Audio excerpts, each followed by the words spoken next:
Perkenalkan, nama saya Rian Pristiawan dengan NPM 240613026 dari kelas Mekanika Teknik D. Di sini saya akan menjelaskan bagaimana cara mengerjakan soal dari buku Hibber Statika bab 5 untuk tugas minggu kedua. Soal 5-31. The operation of the fuel pump for an automobile depends on the reciprocating action of the rocker arm A, B, C, which is pinned at B and is spring loaded at A and D. When the smooth cam C is in a position shown, determine the horizontal and vertical components of force at the pin and the force along the spring DF for equilibrium. The vertical force acting on the rocker arm A is Fa equal 60 Newton and C it is Fc equal 125 Newton. Nah, jadi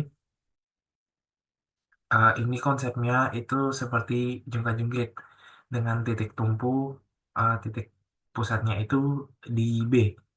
Nah, eh, di B ini itu jika digambarkan terdapat dua reaksi, reaksi vertikal dengan horizontal. Nah, jika dari gambar ini kita ilustrasikan dalam bentuk garis dengan arah-arah gayanya, seperti pada gambar di samping ini. Dengan FA arahnya ke atas sebesar 60 Newton, lalu ada garis FBX dan FBY, lalu garis FSP. FSP itu adalah F spring dengan sudutnya 30 derajat pada titik D, dan pada titik C ada FC besarnya 125 Newton. Nah, selanjutnya pertama-tama kita mencari momennya dulu dengan cara sigma momen adalah 0. Nah, sigma momen ini yang pertama itu dari FA. Nah, dari FA ini nilainya bisa minus karena dia searah jarum jam. Makanya dia nilainya minus. Sehingga minus FA dikalikan 0,05 dikurangin dengan F spring. Nah, F spring ini juga negatif. Bisa dikurangin karena dia searah jarum jam. Nah, F springnya ini kita kalikan dengan cos 30 dikalikan 0,01 ditambah. Nah, kenapa ditambah? Karena FC itu counterclockwise berlawan dengan arah jarum jam. Oh ya, sebelumnya di sini satuannya sudah saya ubah ke dalam meter.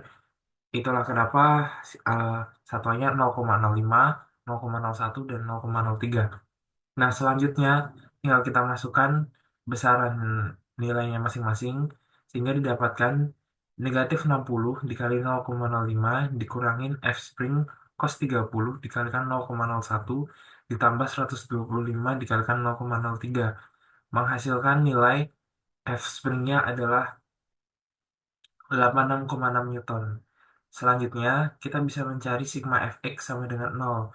Nah, yang bekerja pada sumbu X adalah FBX. Nah, FBX ini nilainya negatif karena dia searah jarum jam bergeraknya. Nah, FBX ini ditambahkan dengan F spring dikalikan dengan sin 30. Nah, nilai dari F spring sudah diketahui yaitu 8,86. Lalu kita masukkan ke dalam rumus ini dan menghasilkan nilai FBX 43,4 Newton. Selanjutnya kita bisa mencari sigma FY sama dengan 0.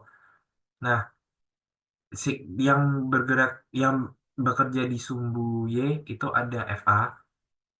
FA-nya positif ditambahkan dengan FBY juga positif dikurangin dengan F spring karena dia pergerakannya searah jarum jam ditambahkan dengan FC.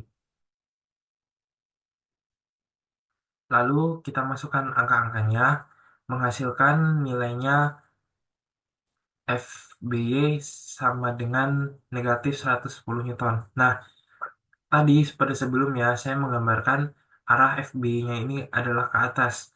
Karena nilai sigma FB-nya ini negatif, maka gambarnya saya ubah menjadi ke arah ke bawah. Selanjutnya nomor 5/45.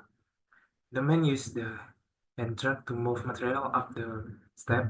If the truck and its contents have a mass of 50 kilograms with center of gravity at G, determine the normal reaction on both wheel and magnitude and direction of the minimum force required.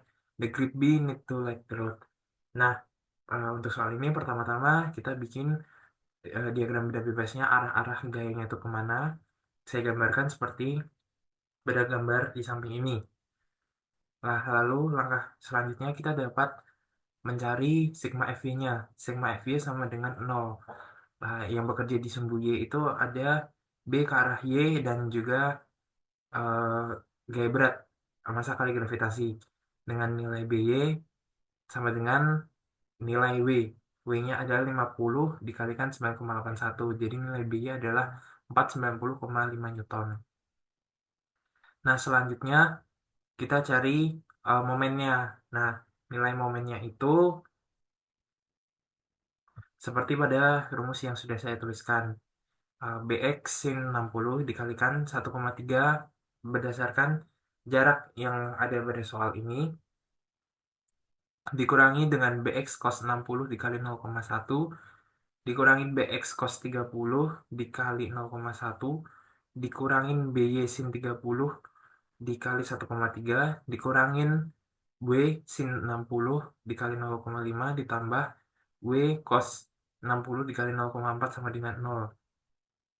Nah, setelah dioperasikan akan mendapatkan hasil 1,075 Bx dikurangin 0,73 By dikurangin 114,28 Newton sama dengan 0.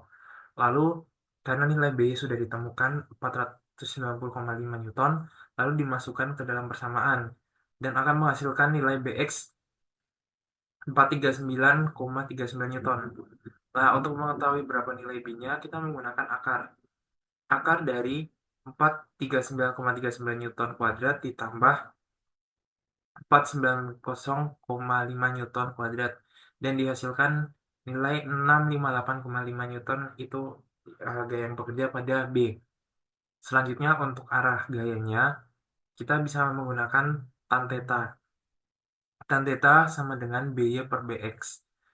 Lalu kita operasikan theta sama dengan arctan 490,5 dibagi 439,39 dan menghasilkan sudut tetanya adalah 48,13. Nah, mungkin cukup sekian penjelasan dari saya. Apabila masih ada kurang penjelasannya atau masih ada kesalahan, mohon maaf. Terima kasih.